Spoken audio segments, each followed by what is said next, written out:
Assalamualaikum warahmatullahi wabarakatuh. Iya, balik lagi dengan aku, Nur Aziza. Ya, sesuai dengan judulnya, kita akan membahas mengenai peran, tugas, dan tanggung jawab seorang nurse dalam interprofessional collaboration.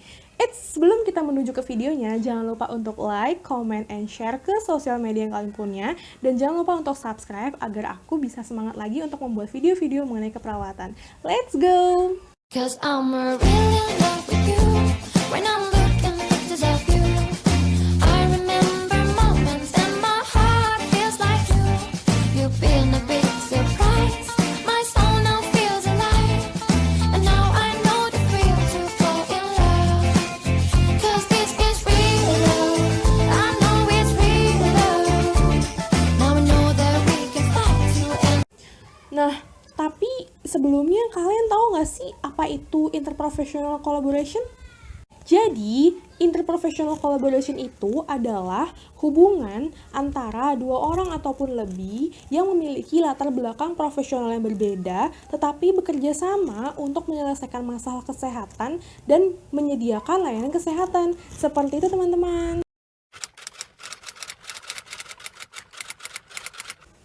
Terus, peran dan tugas seorang nurse dari interprofessional collaboration kalau disesuaikan sama kasus tadi itu apa aja sih, Zah?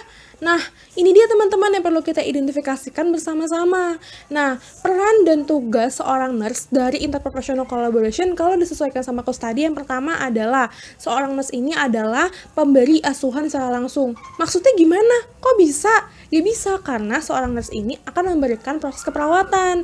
Proses keperawatan itu meliputi pengkajian keperawatan, menetapkan diagnosis keperawatan, lalu melakukan perencanaan keperawatan, melakukan tindakan keperawatan atau implementasi, lalu melakukan evaluasi serta mendokumentasikan semua tindakan yang dilakukan.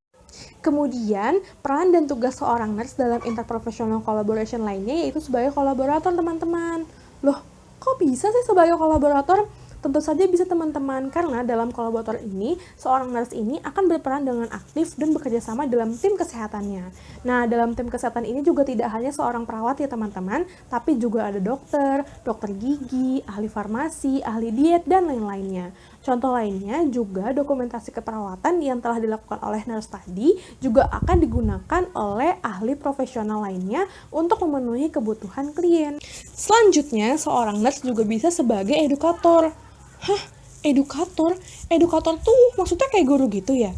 Iya, mirip, karena seorang nurse ini akan memberikan edukasi terhadap pasien ataupun klien sebelum dan setelah tindakan. Hal ini dilakukan agar klien ini akan tetap merasakan nyaman dan merasa dihargai terhadap tindakan yang akan diberikan. Zah, aku pernah dengar katanya kalau misalkan seorang nurse ini bisa sebagai agen perubahan ya? Apa itu benar? Iya, betul sekali, 100 buat kamu. Iya, seorang nurse ini bisa sebagai agen perubahan. Maksudnya tuh apa sih? Seorang nurse ini bisa sebagai pemimpin atau melakukan perubahan terhadap pelayanan kesehatan ataupun keperawatan yang telah ada.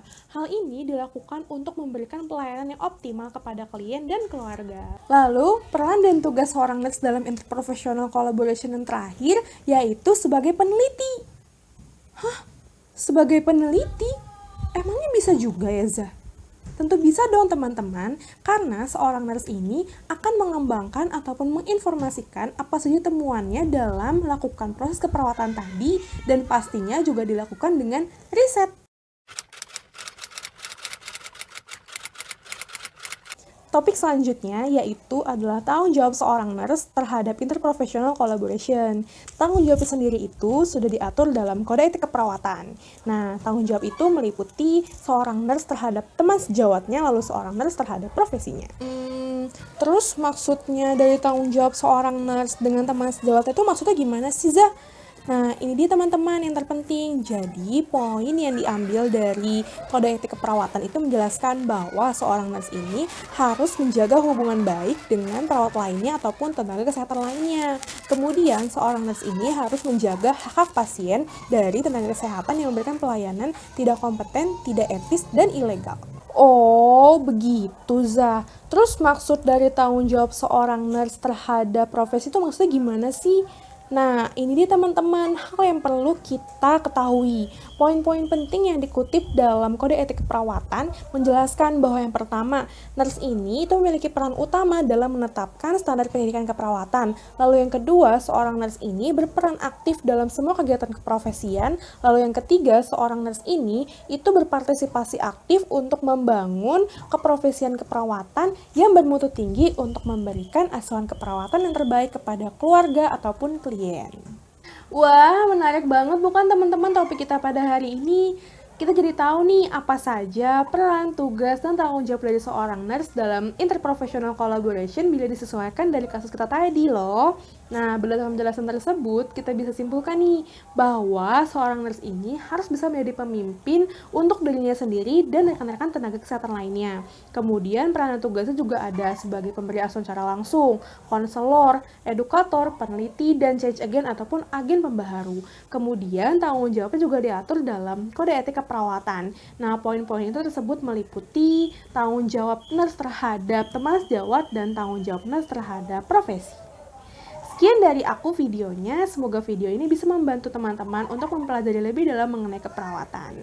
Nah, jangan lupa untuk subscribe, like, komen, dan share video ini ke sosial media yang kalian punya. Sampai jumpa di video aku selanjutnya. Bye-bye!